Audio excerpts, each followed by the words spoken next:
أعوذ بالله من الشيطان الرجيم. Je me réfugie auprès de Dieu contre le Satan répandu.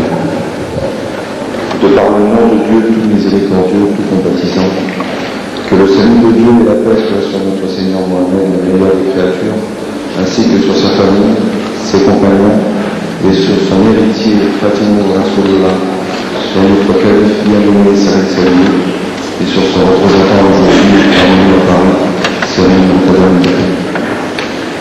Chers frères et sœurs, mesdames et messieurs, que la paix soit sur vous, ainsi que la miséricorde de Dieu et sa bénédiction.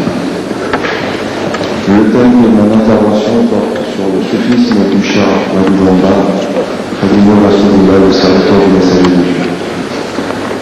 Pour évoquer le soufisme ou tasawwuf du Cheikh Ahmadou Bamba, que Dieu l'aime, quelques préalables sur cette science seront peut-être utiles si Dieu le veut.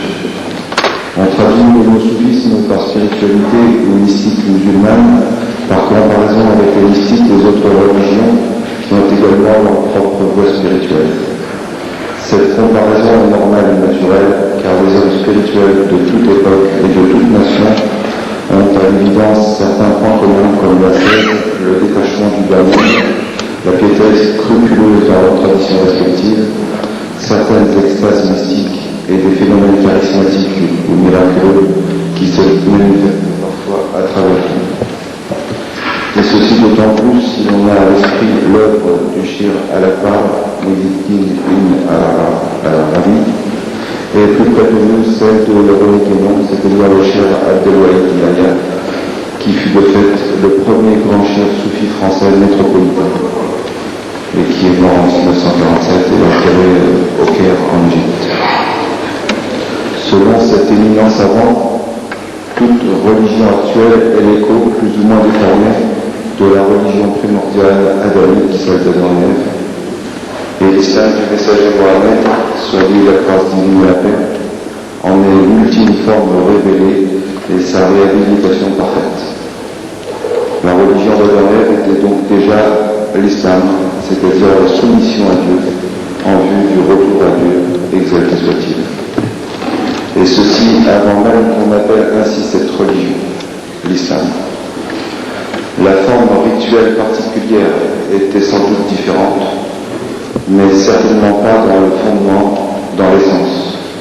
Et d'ailleurs, même au niveau rituel, on retrouve des constantes dans toutes les religions actuelles, issues de cette tradition primordiale, comme le principe de la prière, du jeûne, de l'aumône, du pèlerinage, etc. Le but de la religion est avant tout la voie spirituelle, le retour à Dieu. Certes, la religion en son entier possède également d'autres dimensions, notamment sociales et temporelles, qu'il ne faut pas non plus négliger, mais qui ne doivent pas masquer l'essentiel. La religion ne serait qu'une coquille vide sans cette spiritualité ou mystique qui en est la substance et la raison d'être. Ceci parce que Dieu était, avant de créer le monde, un trésor caché, selon le hadith saint. Il a voulu être connu, et c'est pourquoi il a créé le monde et ses habitants, afin d'être adoré par eux. L'adoration complète est donc soumission et amour de Dieu. La religion d'Adam et Ève, disais-je, était donc déjà l'islam avant même qu'on appelle ainsi cette religion. De même, si le vocable de soufi n'a pas été appliqué de son vivant au prophète Mohammed, sur lui le salut de Dieu et la paix, il n'en demeure pas moins vrai que l'envoyé de Dieu incarne l'idéal même des soufis, puisqu'il est leur modèle parfait, qui réunit en lui toutes les qualités des prophètes antérieurs et des saints, puisqu'il est la meilleure des créatures. Le fait qu'il soit la meilleure des créatures découle du Coran, puisque deux versets du Coran nous signalent que notre communauté musulmane est la meilleure des communautés qui a été que Dieu ait créée sur terre, et que le prophète Mohammed est le modèle excellent de cette communauté. Donc c'est une excellence sur une excellence. Il est donc la meilleure des créatures. Et ce qui l'a rendu la meilleure des créatures, c'est bien sûr qu'il a hérité de toutes les qualités des prophètes antérieurs, et surtout de la vertu de miséricorde, qui est un attribut divin, mais qui est la vertu que Dieu aime le plus chez ses créatures.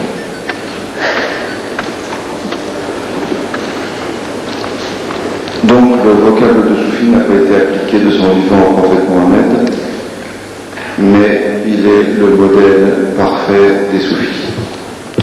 Le terme soufi existait déjà d'ailleurs avant la révélation coranique selon des auteurs anciens comme Sarraj et Ibn al-Jawzi qui affirment dans leurs ouvrages que ce terme de soufi désignait avant même l'ère islamique des ascètes qui venaient faire leur dévotion auprès de la Kaaba.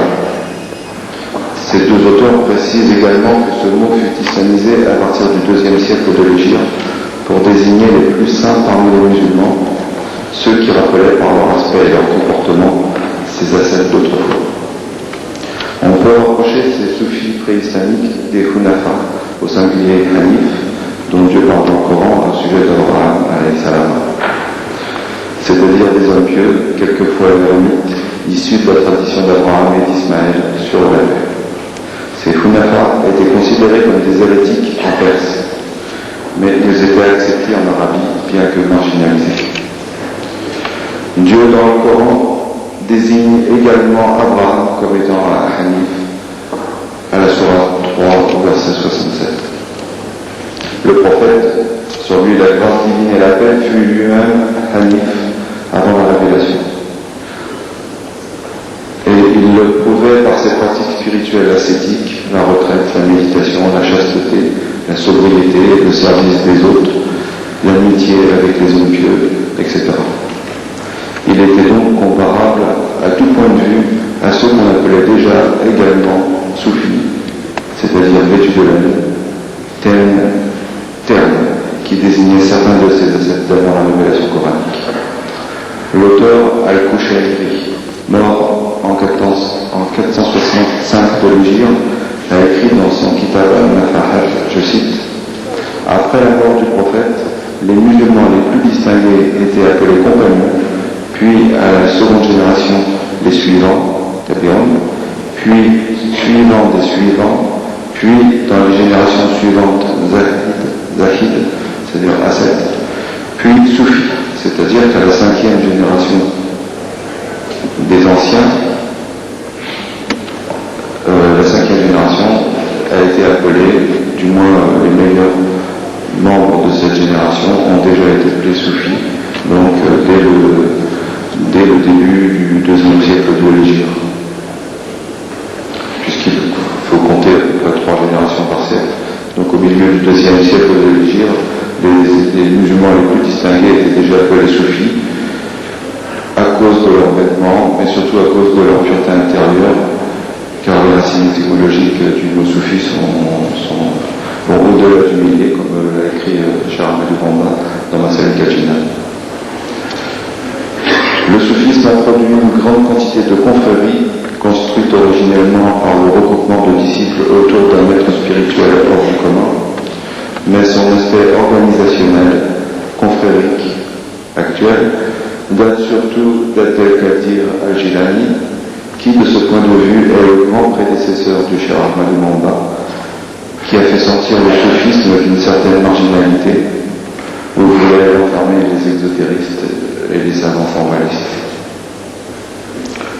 L'origine du mot soufi qui a donné tasawwuf comporte, selon Salim Touba, plus de 1000 racines étymologiques. Et cela correspond d'ailleurs à la richesse et à l'universalité de cette spiritualité musulmane. On peut néanmoins citer 3 racines qui sont les plus souvent citées par les maîtres, à savoir souf, la laine, safa, la pureté, et soufa, le banc ou la véranda. La première, souf, a trait à l'aspect extérieur des premiers soufis qui s'habillaient avec de la laine brute, souf. C'était le textile bon marché de l'époque et le vêtement habituel des pauvres, les foukas. La deuxième racine étymologique fait référence à leur pureté intérieure, safa. La troisième racine, soufa, fait référence à un groupe de compagnons pauvres du prophète, béni soit-il, qui était logé dans la véranda située entre la chambre et la mosquée du prophète, sur lui le salut de Dieu et la paix. Ces fukara, c'est-à-dire ces pauvres, que le prophète affectionnait particulièrement, étaient appelés al-soufa, c'est-à-dire ceux de la véranda. Par Parmi eux, il y avait notamment le célèbre compagnon Abu Huraira, qui a raconté une grande quantité de hadiths, car il vivait comme ses condisciples dans la proximité rapprochée du messager de Dieu. Et cette troisième étymologie du mot soufi évoque ainsi donc l'aspect confrérique de la voie soufie. Passons sur les autres racines, puisque le sujet est inépuisable. Maintenant, en ce qui concerne la définition du soufisme, la meilleure définition qu'on puisse en donner est évidemment celle qu'en ont donné eux-mêmes les maîtres spirituels, et notamment le prince des hommes spirituels, Al-Junayd, que Dieu l'avait, qui définit le soufisme comme un processus qui consiste à purifier le cœur, à se débarrasser de ses mauvais penchants et de tout ce qui est considéré comme une faiblesse liée à la nature humaine, afin d'acquérir les caractéristiques spirituelles et les connaissances réelles. Le soufi qui arrive à un tel stade se désintéresse complètement de tout ce qui ne le prépare pas à la vie éternelle. Il donne des conseils aux musulmans et respecte les exigences de la vie spirituelle vis-à-vis de Dieu et se conforme dans ses pratiques cultuelles aux règles de la charia, la loi islamique. Un des plus anciens soufis, à savoir Bishr al-Hafi, mort en 226 de l'Hégire, a dit, je cite, « Le soufi est celui qui garde son cœur pur, safi. » Saraj et Kalabazi, auteur des plus anciens traités de soufisme, confirment cette définition. Le grand imam Abu Hamid al-Ghazali écrit dans son ouvrage intitulé « Erreur et délivrance », je cite, « La voie soufie est une purification qui consiste avant tout à nettoyer le cœur de tout ce qui n'est pas Dieu. Elle débute par la fusion du cœur dans le zikr Allah, ou invocation de Dieu, et elle s'achève par l'extinction en Dieu, al-Fana. Et il définit également le soufisme comme une saveur, une gustation, une réalisation goûtée dans le fond intérieur du cœur. Par ailleurs, le même imam al-Ghazali, dans sa lettre aux disciples, décrit les qualités requises pour qu'un savant puisse être un digne successeur, un calife du prophète béni. Il écrit, je cite, « Je pense qu'il faut pour cette charge un homme qui s'éloigne du monde et de ses honneurs. Il doit aussi avoir fréquenté assidûment un homme perspicace qui, par d'autres intermédiaires, remonte au Seigneur des prophètes, sur lui la grâce divine et la paix.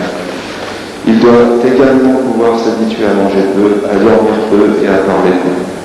Il doit en outre prier beaucoup, jeûner de même et faire fréquemment le monde. Il est donc une des lumières qui peuvent être prises pour modèle, lumière du prophète. Mais on le rencontre rarement. » Fin de citation. Cher Ahmed Randa, qui cite souvent cet imam dans ses écrits, confirme tout cela dans son œuvre écrite et en prouve la véracité et l'efficacité par sa vie exemplaire.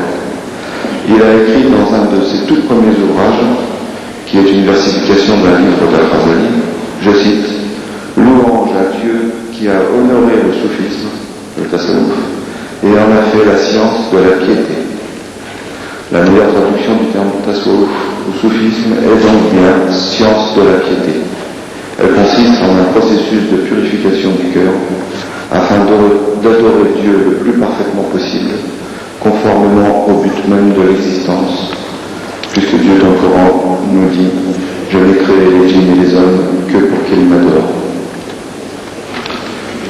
Le soufisme est donc la voie de l'excellence, Irsan, et son moyen principal est le zikr Allah, le souvenir constant de Dieu.